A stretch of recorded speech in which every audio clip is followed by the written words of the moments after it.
Hi, I'm Sarah Smith, formerly the Home at Last case manager, and now I'm the Director of Client Services. These are my happy hands. I know that was just announced this week, and I'm really excited to be stepping into a role that has very large shoes to fill.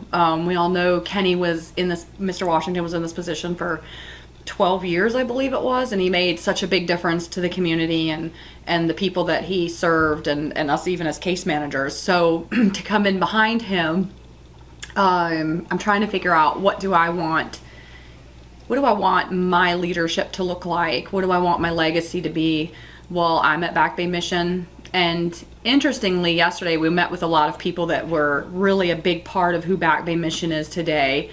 And even previous executive directors. And I just kept thinking, wow, what big shoulders we stand on for the last 100 years, you know, coming into this role at the 100-year anniversary of Back Bay Mission. What do I want it to look like for the next 100 years? Like, what is my legacy going to be here at Back Bay Mission? So something most people probably don't know about me is I'm very big on social justice and making sure that people are treated equitably and fairly, which I think is a lot of what Back Bay Mission stands for, is standing in the gaps for people. So my background, I actually come from a criminal justice background. I have a master's in criminal justice, and I love that side of the law and order and all those things, but also in studying it, I think you find that there's so many things that we're doing wrong. And I don't know that it's anybody's fault, it's just the systems that are in place. So I realized when I would put the badge on, it was actually a barrier sometimes to helping people, and I didn't want to be part of the cycle. I wanted to be a part of how to break the cycle. So I'm currently working on my second master's in leadership, which isn't management, it's just how do you lead people to change and affecting people's lives in a meaningful way. So that's something that's really important to me. So my role here, outside of overseeing the case managers and the programs that we run, more importantly is finding out where the gaps are and figuring out how do we fill them. How do we alleviate the fears of the community about the homeless population? How do we help them understand and change the narrative that they're just like you and I? And more importantly, it's not as easy as can't they just get a job? If I could just change that narrative while I'm here, I'll be very happy. I want to give them a voice, and I want to educate them in a way that they have their own voice. I don't want to hold their hand, I want to lead them. So it's been a really interesting thing going on right now where some of the homeless are kind of wanting to fight back against some of these systems that are sort of repressing them and keeping them in a cycle of recidivism.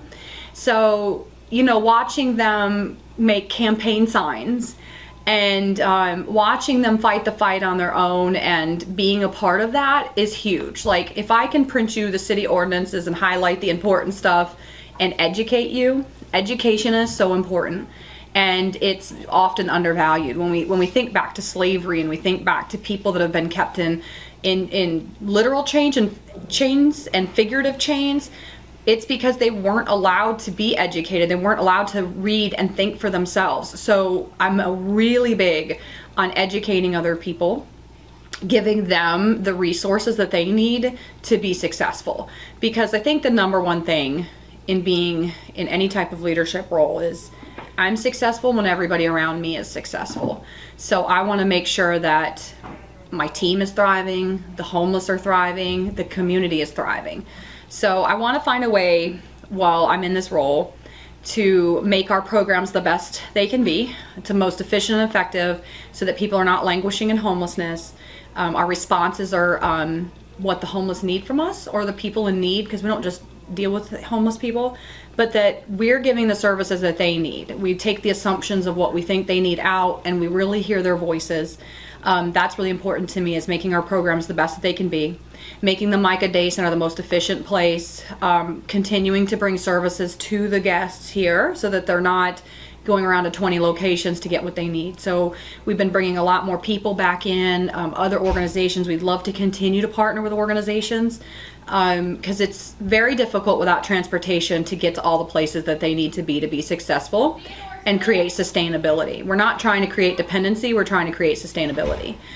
So that's a big thing. And then the other thing I really want to do is, on our own, Back Bay Mission, we do a lot, but we will never solve poverty, and we will never solve homelessness on our own. This is going to be a community effort. It's partnerships in the community. It's having conversations with business owners, understanding their frustrations and seeing where we can alleviate some of those frustrations. What do we need to do as a city? Because I live in Biloxi. I want to see Biloxi thrive. I don't want to see people hungry and homeless on the streets when I go to Walmart in the mornings, you know? So that's a big passion of mine. Is to advocate. Advocate for the city, advocate for the homeless, and how do we all come together where everybody's satisfied with the outcome and humanity is restored to people. So yeah, I want to raise awareness. I want to give voice to the voiceless. I want to celebrate their lives. I want people to look at them in the face. That's really important to me when you drive down the road, that you make eye contact with them, because they're human beings. And I always think about, like, the world is so big and sometimes it's really lonely. You can have so many people around you and feel completely alone. And I think that's how a lot of homeless people feel sometimes, because it's really interesting. They don't have IDs and they don't have social security cards. So the government doesn't recognize you as an individual because you can't prove who you are. And then people drive by them all the time and they're like, don't look at them, don't make eye contact, you know? And so they're not seen and valued in that way. And that's not everybody, that's just a lot of people that do that. I've been guilty of doing that in my past.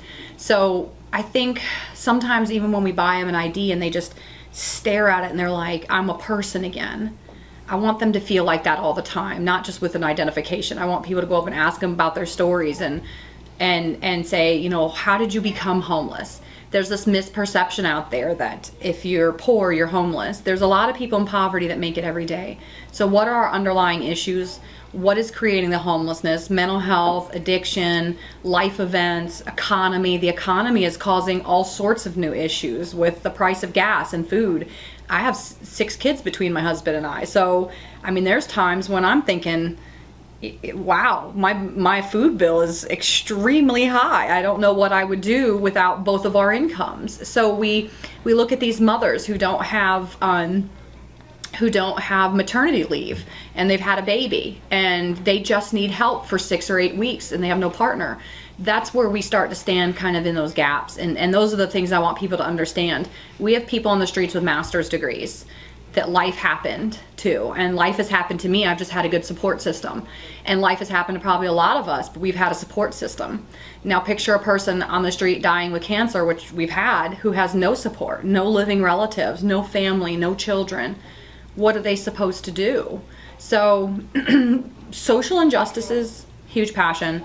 I see this role. I want to be very active in the community still. I want to continue to be active in the homeless' lives. They mean a lot to me. I still come out all the time and talk to them and still try to interact and be very personable, because there's already a trust there after 5 years. I want to work just to make their lives better, to make the community better. What's the next 100 years going to look like? In 100 years, in 200 years, when Back Bay Mission is celebrating, what are they going to say about us? Because when I sat around that table yesterday, and I know you guys had a video on it, is coming out, and you hear what they did and helping start Coastal Family Health and what they did for Back Bay Mission, but what they did for the community, especially these women. We had all these really strong women around the table, and I just kept thinking, you move mountains in a time when women didn't have a lot of power. And being a woman, I'm really like, I was humbled by them yesterday and how much they could do in such a limited environment for their time. And now that things are starting, what can we do? Like, what is our 100 years going to look like? What's our legacy? What do we want to be known for? I think it's time to make that good change, to shake up the Gulf Coast a little bit, to make people think in a new way about the same things. So I'm hoping I bring a fresh set of eyes, and I'm hoping that the change that we make is meaningful. And I'm very excited to be a part of that strong women group. And yeah, I'm really excited what the future has to hold. And I'm humbled to be in this position, and I hope I do it justice. And I hope I do it justice for Kenny and everybody that came before him. And yeah, I'm excited for this opportunity. So.